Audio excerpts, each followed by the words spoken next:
Fíjense que decidí hablar del sistema político mexicano porque hay, en torno a la reforma al Poder Judicial, hay varias intrigas. Y una de ellas es que, que la sobrerepresentación, que nosotros no obtuvimos la mayoría calificada, que nos estamos sobrerepresentando, porque solo obtuvimos el 54% de los votos. Primero, a nivel de la presidencia obtuvimos casi el 60% de los votos. 60%, 59.7%. Segundo, ellos suman la votación de Morena, de PT y el Verde, que da un total de 54%, y entonces dicen 8% más 62%, que es lo que autoriza la Constitución de sobrerepresentación. No 66%. Entonces no puede ser. Bueno, primero la Constitución prohíbe la sobrerepresentación de más de 8% para cada partido. De tal manera que un partido, por poderoso que sea, no pueda alcanzar mayoría calificada por sí mismo y requiera de otras fuerzas políticas para poder hacer reformas al marco constitucional. Víctor Martínez, diputado, por favor, no me toquen alito los próximos 2 años. Tiene una misión donde va muy bien. Ya después del 27 lo hacen pinole. Exacto, que no lo metamos a la cárcel para que acabe de desaparecer el PRI. Qué fuerte esa crisis vamos a comentar. Entonces, las coaliciones, la suma de Morena, PT, Verde, justo es para alcanzar la mayoría calificada. Por eso nosotros insistíamos que no se votara solo Morena, también PT y Verde, para alcanzar el plan C, y lo alcanzamos. Vamos a tener 2/3. No lo decidimos nosotros.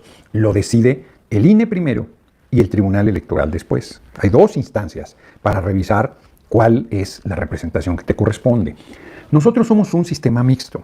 Por ejemplo, Gran Bretaña, con el 30%, ahorita si fuéramos Gran Bretaña, tendríamos el 85% de la representación, porque ganamos el 85% de los diputados de mayoría, o el 93%, porque ganamos el 30 de 32 senadores de mayoría. Entonces en Gran Bretaña tendríamos no 2/3, la oposición prácticamente no existiría. Se ha planteado volver ese esquema, que es un esquema antidemocrático en realidad, no antidemocrático, porque es una decisión democrática del pueblo, pero no es representativo de la pluralidad de un país, porque tú puedes, por ejemplo, en Gran Bretaña acaba de ganar el Partido Laborista con el 30% de los votos, y con el 30% de los votos tiene el 60%, porque como son todo de mayoría, no hay representación proporcional, entonces genera ese resultado. Hay sistemas de representación proporcional pura. Chayo Quinto, saludos Noroña, muchas gracias por tu cooperación. Volviendo al tema, la representación proporcional pura, que sería lo más legítimo, ya que 3% tuviste votación, pues 3% te toca, 20%, 20%, 60%, 60%. Plantean que sería ingobernable porque no se podría construir una mayoría. Sería muy difícil. Y entonces hace México el sistema mixto, que es 300 diputados de mayoría y 200 de representación proporcional, que tratan de equilibrar la sobrerepresentación que existe en un sistema de mayoría simple. Y de esta forma se le pone un tope a la sobrerepresentación de máximo 8%. Con este sistema ha gobernado el PRI primero y el PAN después todas estas últimas décadas. El compañero presidente propuso un cambio al sistema reduciendo a 300 los diputados, todos pluris. Por más que dicen desaparecían los pluris, no desaparecían, todos pluris, con listas estatales. Y la gente votaba por esas listas y eso te daba algo cercano a la representación proporcional pura y no quisieron. Punto. Y la desaparición de la lista de representación proporcional del Senado, se va a implicar la reforma. No quisieron. Bueno, nosotros jugamos con sus reglas y ganamos. Y nosotros no decidimos que nos toca, lo decide el INE y el tribunal. Y todo el mundo sabe que vamos a tener 2/3. Y andan en un campañón que no los tenemos, no sé qué, que nos estamos agandallando. ¿Cómo nos vamos a agandallar si nosotros no decidimos? Eso lo decide el órgano electoral y en última instancia el tribunal electoral, que ha decidido siempre, las últimas décadas, esto, y que ha favorecido al PRI y al PAN con este esquema. Nunca pensaron que les iba a tocar vivirlo como minoría, y que de todos modos, ellos también reciben una dotación de diputados de representación proporcional. Por ejemplo, Acción Nacional va a tener más diputados de representación proporcional que de mayoría, creo que tiene 32 de mayoría, y va a tener 38, creo, de representación proporcional. Hay mucha ignorancia sobre el tema. La gente habla del sistema sin conocerlo. Y, por ejemplo, dicen, no votamos por los pluris. Se equivocan. Tú al votar por el partido, ya lo he dicho cualquier cantidad de veces, pero si se tomaran la molestia de ver la parte de atrás de la boleta, verían que ahí está la lista de todos los diputados o senadores de representación proporcional. Y que al votar por el partido de mayoría estás votando por sus diputados pluris. No se votan, falsos, sí se votan. Los decide el partido, también los de mayoría los decide el partido. Entonces, tenemos que conocer bien nuestro sistema. Y este sistema, pues con las reglas que existen, ganamos 2/3 del Congreso. Insisto, si fuera como Gran Bretaña o como Francia, tendríamos el 85 mínimo. Arriba, como el 87. O sea, sería apabullante. Estados Unidos, 85% de los legisladores y 93% del Senado. O sea, sería de locura. Nosotros no estamos pidiendo eso, estamos pidiendo que las reglas que hay, ahora sí que las reglas que hay se respeten, que lo que está en el marco legal se cumpla. Y aprovecho para, insisten mucho con los del fuero, algunos. A ver, en México no es un fuero en sentido estricto, no es un fuero. En México, el fuero es que tú solamente puedes ser juzgado por los tribunales especiales, eso es un fuero. El fuero religioso, cuando existía en el siglo XIX, es que ningún sacerdote podía ser juzgado por una autoridad civil, solo podía ser juzgado por los tribunales eclesiásticos. El fuero militar es el único fuero en sentido estricto que existe. Los militares solo pueden ser juzgados por tribunales militares, por delitos del orden militar. Ha habido una discusión fuerte sobre si cometen un delito del orden civil, pues tienen que ser juzgados por los tribunales civiles y no por los militares. Ha habido una discusión larga sobre eso, porque los militares tienen fuero. Y nadie plantea que le quiten el fuero a los militares. Nadie lo plantea. Y nadie plantea que los militares están gozando de impunidad porque tienen fuero. Simplemente la gente ni siquiera sabe que tienen fuero, pero tienen fuero. Solo pueden ser juzgados por un tribunal militar. Los políticos en sentido estricto no tenemos fuero, quienes tenemos cargo. Es una cosa híbrida entre el fuero, que sería que haya un tribunal especial para políticos, eso no existe. Tú vas como cualquier ciudadano, a un tribunal civil. Lo que existe es lo que en otros países llaman inmunidad parlamentaria, con un procedimiento que implica que esa inmunidad parlamentaria se te puede quitar, que es el llamado fuero. Si cometiste un ilícito o se te acusa de haber cometido un ilícito, y lo que el legislador mexicano determinó es que, no sé cómo funciona la inmunidad parlamentaria en otros lugares, si al quitarte la inmunidad te están declarando culpable, pero aquí no es así. Aquí, si se presume que sí cometiste un ilícito, eso no lo juzga la Cámara de la que formas parte. Lo único que hace es quitarte la protección, quitarte el fuero para que vayas a los tribunales a defenderte. Si juzga que hay una persecución en tu contra, política o de las fuerzas económicas, y que te están inventando un delito para sacarte de la actividad política, no te quitan el fuero. Y por lo tanto, no te pueden hacer nada. Así es como debe funcionar.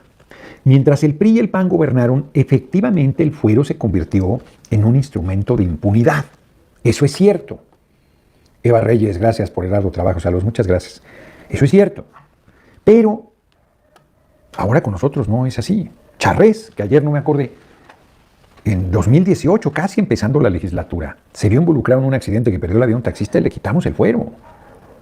Y estuvo en la cárcel, no por ese accidente, curiosamente, sino porque el hermano, en complicidad con el gobernador Omar Fayad, uno de sus hermanos lo acusó de que lo había intentado matar. Y entonces lo mandaron a la cárcel. Estuvo como 3 años. Yo lo visité ahí y presioné para que fuera liberado.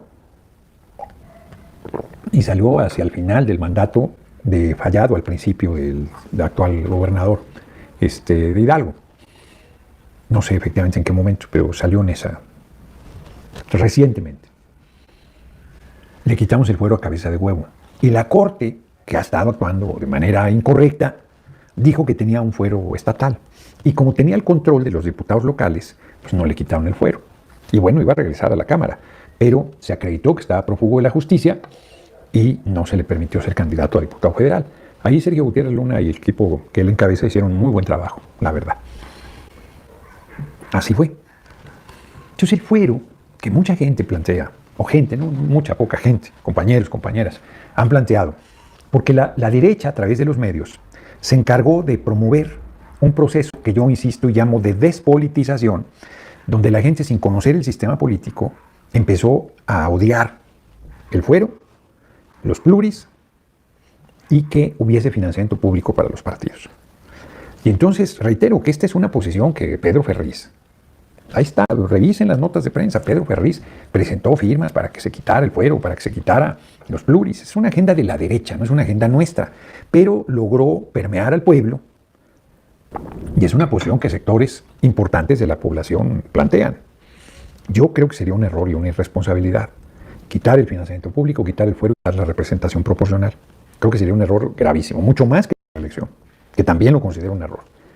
Pero esto lo considero francamente un error absoluto, porque rompes con el sistema mixto que ha permitido una representación menos desequilibrada, menos abusiva, menos que una minoría se convierta en absoluta mayoría. Aquí ahorita somos... A ver, con el 54% de los votos tendremos el 90% de la legislatura, para que se den una idea de lo que estamos hablando. Así como lo plantean de manera mecánica la derecha. Si no hubiera representación proporcional, hoy tendríamos el 90%. Y alguien diría, muy bien, sí, nada más que cuando te toque al revés, no te va a parecer muy bien. Y no te va a parecer muy bien que teniendo tú una votación importante, o no tengas representación, o tengas una representación muy disminuida. ¿Sí me explico? Entonces, no es correcto, no es representativo de la pluralidad del país, y sería retroceder muchas décadas en lo que hemos avanzado, con muchas luchas y con mucho esfuerzo. Porque además, pues si tú quieres desaparecer al PRI, desapareces no votando por él, es el siguiente partido que va a desaparecer. Y no tiene que ver con que tenga pluris, con que no tenga pluris, con que tenga presupuesto, no tenga presupuesto. No tiene que ver con eso. Tiene que ver con el voto de la gente, como ya se mostró en el caso del PRD, y como se ha demostrado en muchísimos partidos que han desaparecido. Y los actuales partidos, como lo dije en mi despedida de la Cámara de Diputados, estos partidos, hoy cumple 10 años Morena, es un partido muy joven, con resultados electorales extraordinarios. Pues Morena desaparecerá algún día, como desapareceremos todos, como desaparece toda forma de vida y toda creación humana. Sí, claro que desaparecerá. Yo hoy le decía larga vida. ¿Cuántos años vivirá?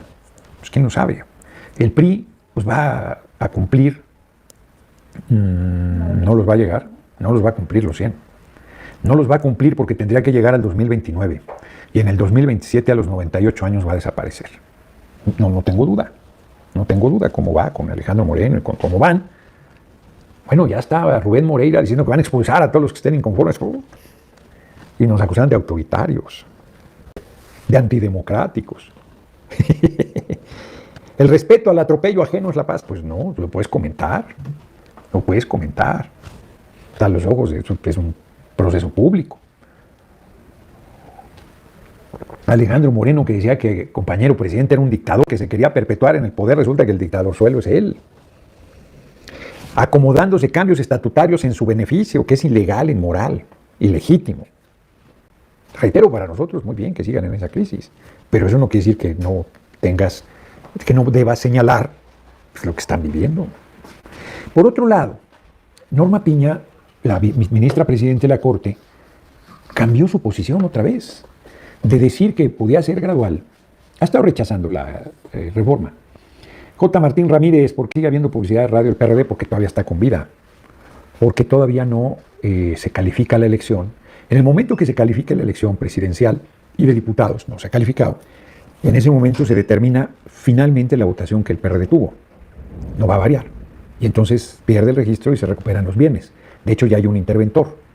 Por eso el PRD todavía tiene representación en el INE, tiene representación en la permanente, que determinó el INE, que no alcanzó el 3% de votación, entonces ya desaparece. ¿Cuándo sucederá esto? En agosto, más tardar. Y se va. Se va. Pues, como pueden ver, lo que quise comentar del sistema electoral mexicano es básicamente, muchas gracias por tu cooperación, básicamente, lo del financiamiento público, pues cómo vas a ser tu hijo del pueblo política sin financiamiento público. Si fuera como Estados Unidos, pues las empresas poderosas financian y entonces pues, nosotros no tendríamos cómo enfrentar esa maquinaria. Hay quien cree que si reduces el número de partidos se reduce el financiamiento. No, el financiamiento hay que reducirlo en la Constitución. Hay que reducirlo en la Constitución. La bolsa es la misma y se reparte si es 1 o son 10 o son 100 o son 1000. No tiene ninguna relevancia.